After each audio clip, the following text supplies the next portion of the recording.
Dutchware gear, pup tent. Hey everybody, Syntax77 here. Hope you're in the mood to do a little talk about backpacking and definitely some backpacking gear, because today I've got some viewer comments and a whole lot of mail, mountains of it. It'll be a red letter day when the postman blows mail call. Alright, well, first off, let's go through, let's pick a comment first and then we'll get into the mail. I am excited to find out what came here from Dutchware gear, as well as these other boxes, but let's look here. Alright, this is kind of appropriate actually, since it is fall now, which I love to go backpacking in, but next up, before you know it, it'll be winter. We'll be doing some snow camping. So this is from It Did Not Work Michael, and he says, "Hey Syntax, quick question. Did you have any issues with your stalkers being too narrow for your heel? All my boots seem too wide to get all the way to the heel stop. Any reply would be appreciated." The stalkers he's referring to are my universal crampons, and I've done specific videos on this where I've talked about these. And there's different types of crampons. For me, I'm not like an ice climber or anything, so I have what they call universal crampons, and they strap on to just basically any boot. They have some flex to them. So, like I said, you wouldn't want to ice climb with them, but I used them for my Mount Washington Winter Ascent video, which is what he posted his comment on. And they provide a ton of grip, and you can take them off of your boot easily when you don't need them and walk around as normal. For me, Michael, I didn't have that issue with mine. Specifically, I've always used mine with a pair of Garmont GTX snow boots, and perhaps that's just a narrower boot. I have a size 11 in those as well. For me, it works fine. I can step into them, and then these are adjustable, slide back and forth. So I got it just where I needed it. Maybe you just have a wider foot or a larger foot, and that's the issue. But perhaps maybe try on a different pair of boots and see if that's what's going on, because maybe I just lucked out. But mine have worked just fine with those Garmont GTX snow boots. And now you're making me want to get out there and use these things. You know what? I can't resist. I'm going to open this package from Dutchware gear. It showed up at my house. Did not know this was coming at all. It does say pup tent on it, so I don't know if this is doggy related or if that's literally just like, I don't know. Dutchware does hammock gear, so tent is usually not a word I see on his site. Tarp maybe, but not tent. It's in a lovely little stuff sack here. No note or anything, so let's just figure it out together. I haven't been on hammock forums in the Dutchware gear section lately. I actually just got back from Sweden and Norway, so I've been a little bit out of touch. That was a great trip. There's a video coming. We did a couple hikes. It's all going to be in the video. Mostly we were in Norway. But anyway, since I got back, I got this package, and I figured maybe there was something released. Maybe I should go on the forum and check it out, but see if I can figure this out. Appears to be something that goes on the ground. This is cool. Let's go on the website for Dutch and see if I can find some sort of description of what's going on here. Nothing recently about a pup tent. I do believe this is something brand new, perhaps a prototype. I don't know. I'll have to figure it out, sorry, on a future video. But it looks to me like something that could probably, it has like a bathtub type bottom on it, or at least a more resilient bottom. So I'm assuming it goes on the ground. So it looks like perhaps I could run this up to, I don't know, a suspension or ridgeline. Stake out the corners. It'll be like a little tent maybe to go along with my hammock camping. So my little guy Denali has somewhere to go. We're going to have to try this out. So look forward to a future video. We'll see how the pup tent is. Thank you, Dutchware gear. I am intrigued. The mystery of the pup tent will continue. Okay, speaking of winter again, we are starting to get some uptick in comments and thoughts about winter camping. This is from Jason Parker. He has 2 comments here, and basically he's saying this is on my deep winter hammock camping system video that I did, where I showed my whole setup for really cold weather and snow trips. He says, "Did you use a sleeping bag with the burrow?" And the burrow is my top quilt from Hammock Gear. And he also has posted another follow-up, says, "Do you use a sleeping bag with the top quilt, or you just lay between it?" No sleeping bag needed in that type of system. As long as you have a bottom quilt and your top quilt, it's basically two halves of a sleeping bag. The bottom quilt is on the outside of the hammock and the top quilt is inside with you. And that's it. You're good to go. No sleeping bag necessary. In fact, the top quilt is actually usable as itself, much like a sleeping bag if you sleep on the ground as well, which I do often. So no, you don't need a sleeping bag anymore. Or if you're on a budget, I always suggest buy the underquilt first, because you can use a sleeping bag as a top quilt. It's just kind of a waste of weight because you don't need all that extra material. You just need the top section. You got the underquilt underneath of you, but a sleeping bag will work. A little budget tip for you. But once you get both, you can retire that sleeping bag. Okay, this one's from Justin G. It's on my most recent video, the Colorado backpacking loop trip video that I just posted. He says, have you ever taken a wilderness first responder course or anything formal for medical training in the backcountry, or do you just do your own research and go with that?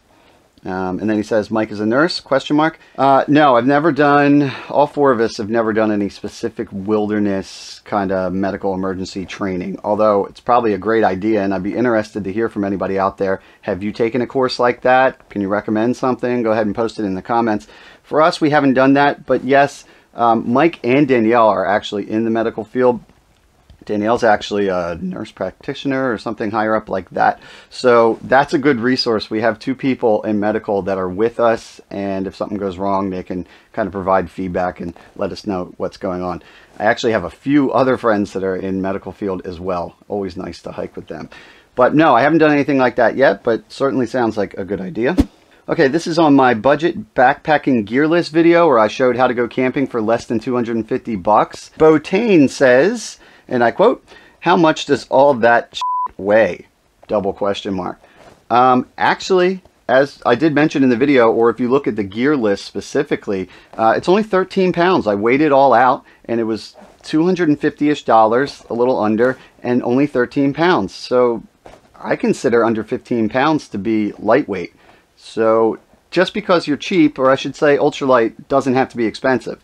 I've said that a lot of times on this channel, but a big part of ultralight, at least in the beginning, is just not bringing stuff, which also means if you're first starting out, not buying stuff. So by being selective, you just kind of end up, even if you don't have high-end super light gear. Like in that video, I showed that backpack that is very affordable, but it's not the lightest in the world.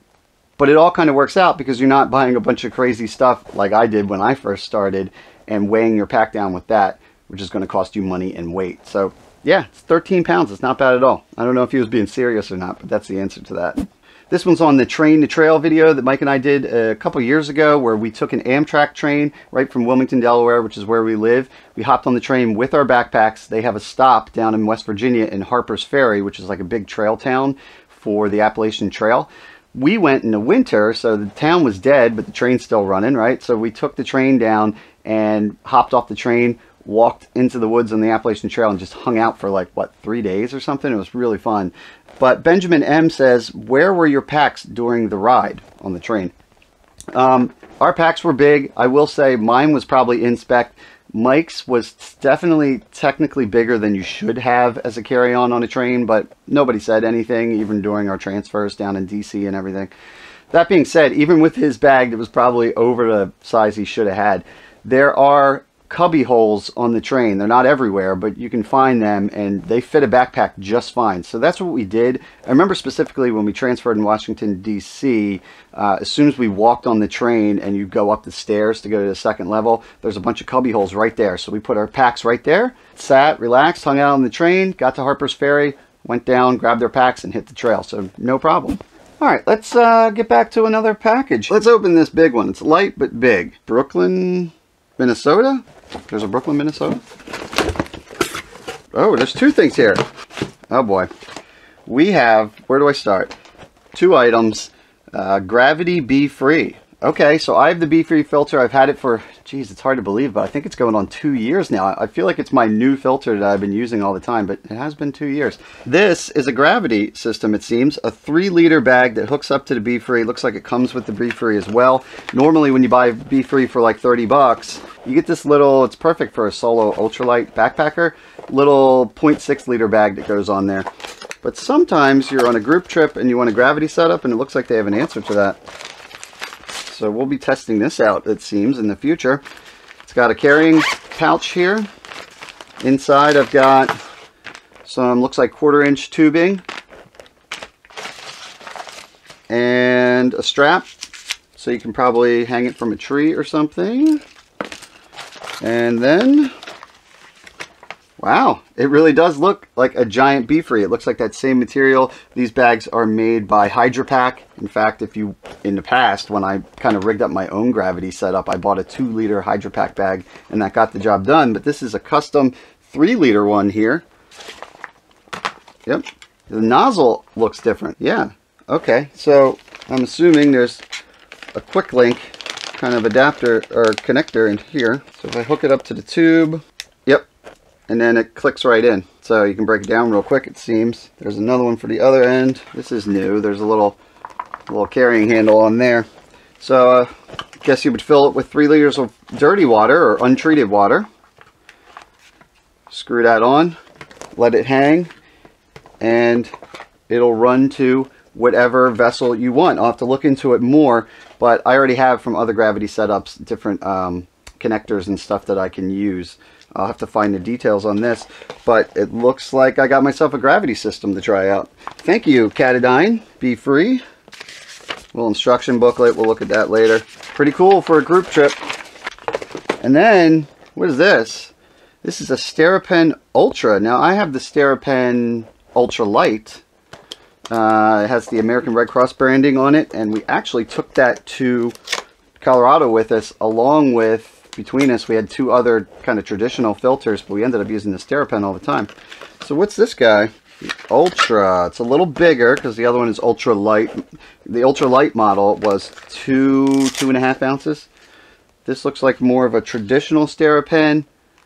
Probably has a longer battery life, I would imagine. Looks like it's still USB rechargeable. Oh, okay. Looks like it actually has settings to do either 1 full liter, or you can do just a ½ liter. So if you're only doing a little bit of water, you don't have to wait around the full amount of time. There we go. We're going to have to test this out as well, apparently, and see how that works. Pretty cool. This would be nice in the winter if you were in an area where you're kind of worried about the water and you don't have the time, or you don't want to waste the fuel on bringing everything to a full boil. If you just get it to a melt, or if you find some running water, you know, you can use this to sterilize it, because in the winter, usually I just boil my snow from snow melt, like I mentioned, but a lot of times there are situations where you just want to dip into a stream, but you didn't bring a filter because they're going to freeze after the first use and that damages them. Something like this, you don't have to worry about that. You just have to keep it charged, of course. But maybe I'll use this on a winter trip coming up, so we'll have to test this out, the Steripen Ultra. One other thing I just realized that I didn't think about. Is this narrower? Can I get this in a different bottle? Let's see here. Because one of the things about the Ultralight, and actually you can see it right there, the size difference, and I'm sure a bit of a weight difference, but one of the things about this is that all the Steripens fit in a regular wide mouth Nalgene type bottle just fine. But for Gatorade bottles and other ultralight type normal bottles that people would carry, doesn't quite make it far enough down in there for like the classic Gatorade bottle. In my Colorado video that I mentioned, I do show a solution to that that is only a ½ ounce that you can get around that. But with this, let's see, looks narrower. So, yep, sure enough, fits way down in this Gatorade bottle. The bulb is down there nice and far, and you always have to stir with these systems. That's very important. But I'm thinking, I don't know if they would suggest this, but I could probably get a little swish action in there, and perhaps that would be the same as stirring, and I could get away with carrying an ultralight disposable bottle like that with it. Something super narrow like this, not going to cut it still, but that's nice. We'll see how that works. So thank you, Catadine Group and Steripen, for sending that for testing. Try that out on a future trip. Okay, this is on my ultralight backpacking in the Cranberry Wilderness video. This is from, wow, like 2014. It's from a while back. Take a Hike Spike says, great video. I would like to ask if you find yourself using the Incubator or Phoenix more for 3-season camping.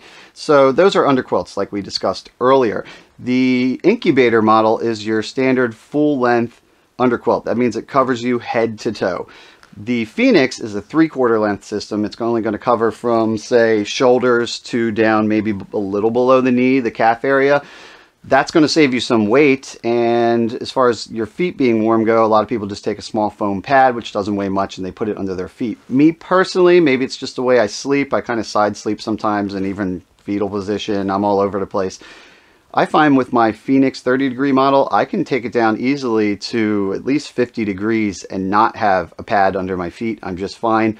Below 50, 40s to 30s, I'm going to use a pad under my feet. And I've found with hammock gear quilts that I can push them below their rating. So I could probably take that 30 actually down a little lower than 30 and be just fine. But if I know it's going to be under 30, then I'll switch to the hammock gear Incubator 0, which is the full length. But for 3-season, I find that 3/4 length 30-degree model is just fine. It works perfect. So it's really all I need for most of the year. And then when deep winter, as I call it, comes, I switch over to the full-length Incubator 0-degree model, which is just a huge fluffy palace to sleep in comfortably. I don't know. What do you guys think out there? Is it just me? Do you get away without using that foot pad in, you know, milder temps? And do you prefer the full length or the 3/4 length? Everybody sleeps different, so that's definitely a subject where there's a lot of variation. But I'd be interested to hear what your thoughts are out there. A few people asking, is there going to be a Halloween themed video this year? Well, as you can tell by the date, I haven't done it yet, and that's because we just didn't have time this year. So next year probably we'll do a Halloween themed video, but with when we went to Sweden and Norway, are you lost? the timing and everything, and then the Colorado video and all this stuff going on, we just didn't get around to it. I was trying to work something out with Mike, but next year we will hopefully go on a trip and do another video. Last year, if you haven't seen it though, we did the abandoned Air Force Base video for Halloween. We went and hammock camped right in or around next to, whatever you want to call it, an old Air Force installation from the Cold War days up in Vermont. It's just eerily calm. There's a creepiness. And I'm not just trying to pump things up. I mean, honestly, there's been a couple times where it just feels like somebody should be here. Really cool. I liked it. It is in black and white. Some people can't handle that, but I would suggest checking it out. Also, if you want to go real classic, I should tweet this out as a reminder. Super old school video from like 2012. One of the first ones I did, Mike and I went and we slept at the abandoned turnpike in Pennsylvania. And we actually slept, you're not allowed to do it anymore. It was kind of a gray area back then. But we actually set up camp with a tent on top of one of these abandoned tunnels. We explored it. We slept there. It was really fun. And because it's so old and I was so bad at making videos back then, it's pretty shaky, which gives it a great Blair Witch kind of found footage feel. So check that one out too. Maybe that'll keep you busy till next year's Halloween. All right, I got 2 more things here. Let's check it out. Uh-oh. I think we have ourselves a water purification battle on our hands today. What do we got here? Sawyer Micro Squeeze. There's the Sawyer Original. I've reviewed it. The Sawyer Mini. I've reviewed that. I had that for a little while. Then I went back to the original Sawyer Squeeze because I just liked the flow rate better. It wasn't worth it for me, the slower flow rate, for the ounce or 2 savings in weight and space. But this is the Sawyer Micro. Now I am familiar with this, but it wasn't available for sale by itself. Speaking of that abandoned Air Force Base video, they had some contaminated water issues up there. Well, because it's an old abandoned military installation, so I won't get into it, but the water up there is a little sketch. So Sawyer actually sent me last year for that video the S3 system, which has this spongy material inside. It's like a carbon filter combined with a Sawyer Micro on top. So this would be your traditional hollow fiber membrane that would filter out bacteria and stuff like that, cysts, most of the common stuff you find in the wild. This here, though, you would actually pour your water in first, you'd squeeze it back and forth with that foam, and it would neutralize any chemical or heavy metal contaminants in there. And then you would squeeze out of it through the Micro. Really good. Obviously, you would not carry this in most normal backpacking situations, but for what Mike and I did, or if you're in an area with a lot of pesticides or just sketchy water sources, you might want to consider this thing, or just keep it around for, you know, when the zombie apocalypse goes down. But on it, it came with the Sawyer Micro, kind of launched with it, but you couldn't buy it by itself. And now it appears that you can. So, as with all the Sawyer squeezes, comes with a syringe for back flushing. It's got a little tube on here. I can take the cap off and pop that on there, and you could actually suck right out of a water source, kind of life straw style with that, or screw it onto a gravity system because it does have that 1/4-inch tubing piece there on each side, and then the threading. So you got plenty of options. I'm going to have to start testing this more extensively because honestly, I only use this as part of my S3 system and it worked just fine, but it's hard to tell really how fast and efficient this is because you're also kind of squeezing through this. So it's just a different process. So I'm looking forward to checking this out. And does it say the weight on here? Filter weight is 2 ounces. So this is comparable to the Be Free in weight. We'll just have to see how the flow rates and everything go and how it holds up over time. But I got 3 new water purification systems here to test out. We got some hiking to do. Some interest from a few people actually that have seen me wearing my Outdoor Vitals Loftek Jacket, which is not available yet, or at least it wasn't, but I think as of right now, yeah, I think it's either launched or it's going to launch in the next couple days, depending on when this video comes out. It's probably already out. But people have been asking if I'm going to do a review video on it, and I am. There's 2 versions. This is the Loftek, which I like. This is about 3 ounces heavier than my down jacket. This is 12 versus my 9-ounce down jacket. But the thing about this is it's supposed to perform just like down, loft like down, but it's synthetic. So it can get wet and it'll keep working. And it's also going to dry a lot quicker, not clump up and everything. I'll do the full review on this. It's coming. But I will say, I've been wearing this around town, and then I also took it to Sweden and Norway, and we did get some rain on those hikes. And I had this in my pack while I was hiking. The pack was not waterproof, so everything in there got pretty damp. And when we got to a break spot and it got colder, I ended up putting this back on, and it was fine. I wasn't all worried about it. It wasn't all clumpy like down was, and it also dried pretty quick once we got back to the vehicle. We had an RV, and it worked good. So this has been working good so far, but full review to come.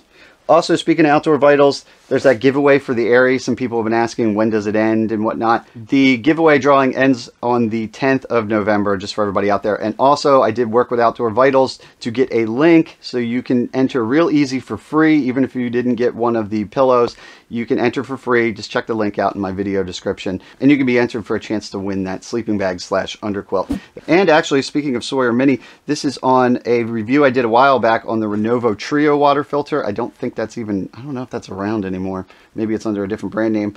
Doesn't matter. Anyway, this person says the Sawyer Mini has a 0.01 micron filter, which is much better than the 0.05 micron filter on the Trio that I reviewed. I see this come up a lot. People kind of mistake those decimal points.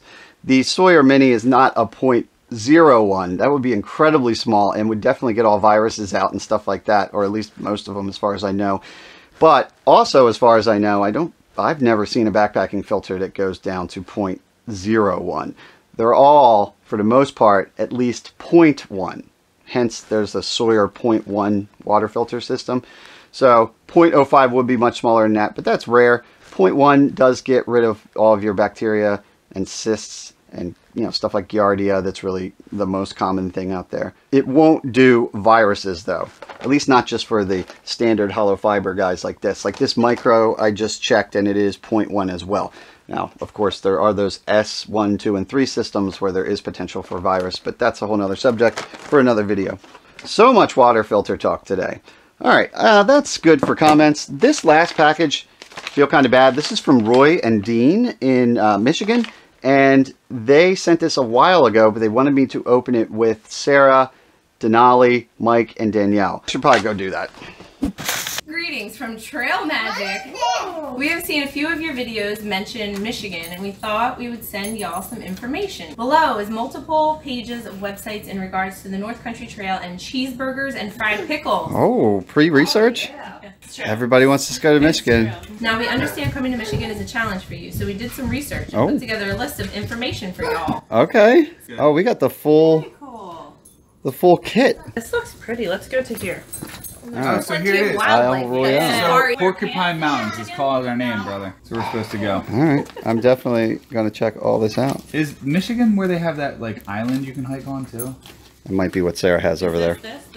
You can take a ferry over there, I believe. Yeah, the ferry. There's an army of people that want us to go to Michigan, so we'll do that. I think it's in the cards, Mike. So there you go. Awesome. Thank you, Roy and Dean.